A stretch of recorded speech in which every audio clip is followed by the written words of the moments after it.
Hey, what's going on, friends? Welcome back to Unqualified Critics. And by the way, if you're always enjoying our videos, I appreciate that. I've seen a lot of really nice comments lately, and I just want to say thank you. Make sure to hit the like button, it does make a big difference. We have here the Dragon's Lair Arcade 1-Up cabinet, which to my eye looks like a very impressive piece of kit. But what's new is if you open up your developer tools on your browser, and anybody can do this, and then just do a control F, do a search for $3.99 because that is the price that they've listed, $3.99 and 00 cents. Now, I didn't find this. There were a couple Facebook users who found this, which goes to show people will go to any lengths of the earth to uncover more information about Arcade 1-Up, which is how you know you got a really hot company and product. So the commentary has been, is the price $399? Well, I don't want to take too much air out of the balloon, but no, the price is not $399. The fact that this was entered as like this could be a default value. It could have just been entered haphazardly. Think about all the GameStop listings with the wrong release date before the product is formally announced and the listing goes live early. And other stores do it too. It's not just Best Buy or GameStop. It doesn't necessarily mean anything. John said in an interview this could be a pretty expensive cabinet. They were talking about $500 or $550, and that was without a second display. There's murmur that they're going to do a second display. I don't know if that's true. I've seen a lot of comments online that they're going to do that if they announced it. I can't find where they announced it. Maybe you guys heard it somewhere, but I'm always reluctant to report on something I heard secondhand, even if I've heard it from a bunch of people, to tell you guys that's the reality, because the truth is, we don't actually know, or at least I don't actually know, if they are going to do that second display. All I can tell you is what I'm quite confident in. We're not going to get this for $399. I really think that's just a placeholder. They're not expecting people to mess around, open up dev tools and whatever, and find these values that are currently hidden on the display that consumers can actually see. And I say that all just to say if they do add a second display, well, you can expect that price to go up even higher. I mean, this could be $600 product, $650 product.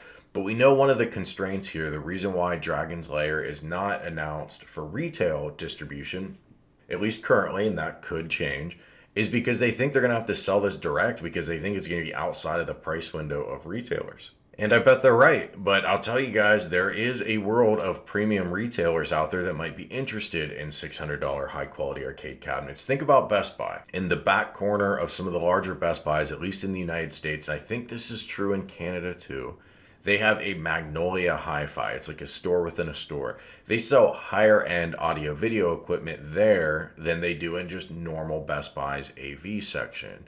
Ain't no scrub AV equipment here. They got the high-end stuff. Well, in reality, it's still kind of mid-range, but that's how audio video is. You could drop $20,000 on components before you even get into speakers. I mean, the sky really is the limit, and the truth is Magnolia Hi-Fi isn't that sky limit, but they have higher quality stuff, and I bet they'd be willing to spend something like this for a premium game room. I think there are possibilities out there for retail distribution at a $600-700 price point, but you know, Arcade 1-Up would know better than me. They work with these retailers daily. All that is to say, I really don't think this is $399. I know that was a lot of words, but I think we are going to get this at that $500-600 price point, and possibly even more if they do actually integrate a second display. Although, how much does that display cost? The answer, not very much. While we're on the talk of multiple displays, I did want to share this with you guys. So this is from a Facebook group, on the official Games Pinball group. So if you guys have a Legends Pinball or you think about buying one, I would recommend you join this group to see what the community is doing with these tables. Now, I don't have a Legends Pinball. They didn't send me one to review. And the longer I thought about whether or not this was a good fit for me, although it is an impressive product in a lot of ways, it lacks the user experience polish that I think that I've come to want and expect from my arcade products. So I don't currently plan to buy a Legends Pinball. If the pricing changes, maybe. It's not because I don't think it's a good deal. I just think it's kind of a big, confusing product that takes up a lot of space. But here's an example of that. I mean, it's awesome and confusing all at the same time. What do you notice here? We notice a third display.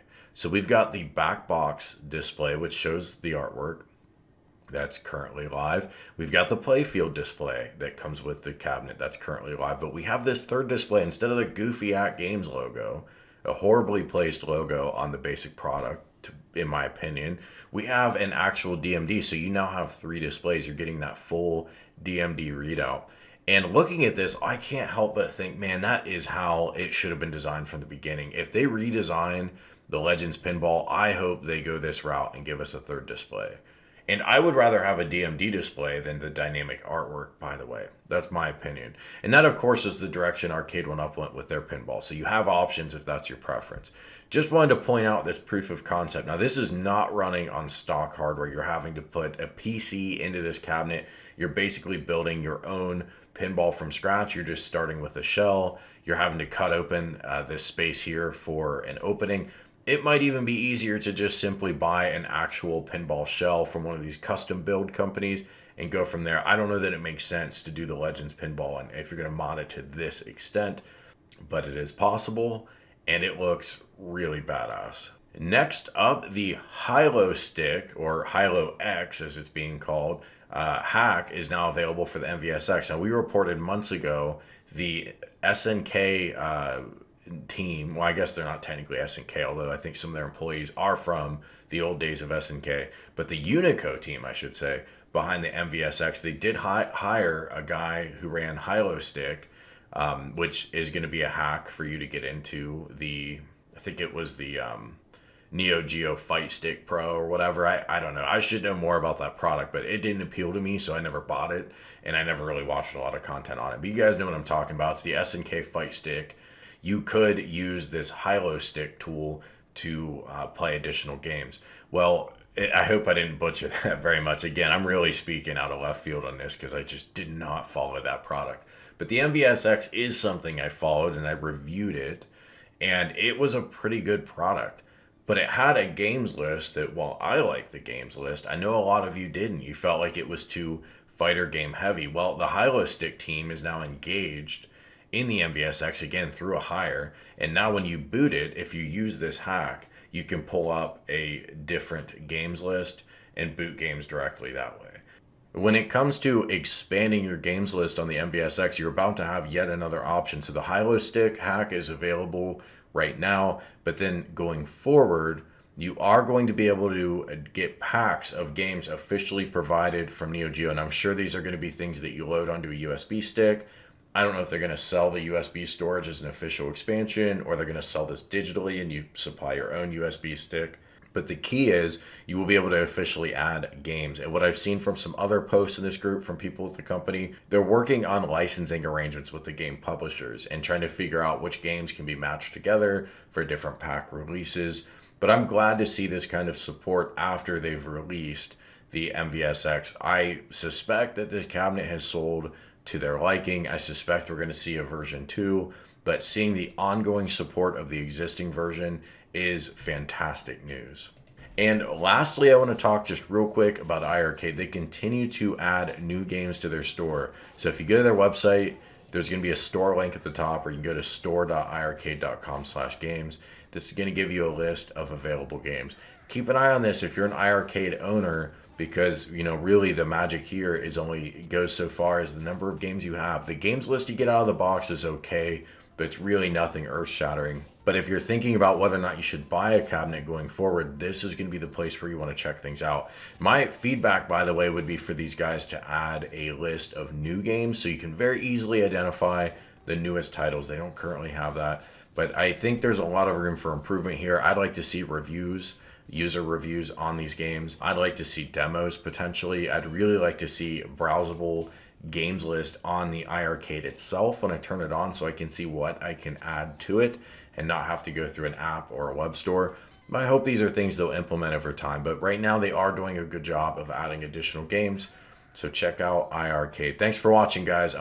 Hey, consider hitting that join button to support the channel, and thanks so much for watching.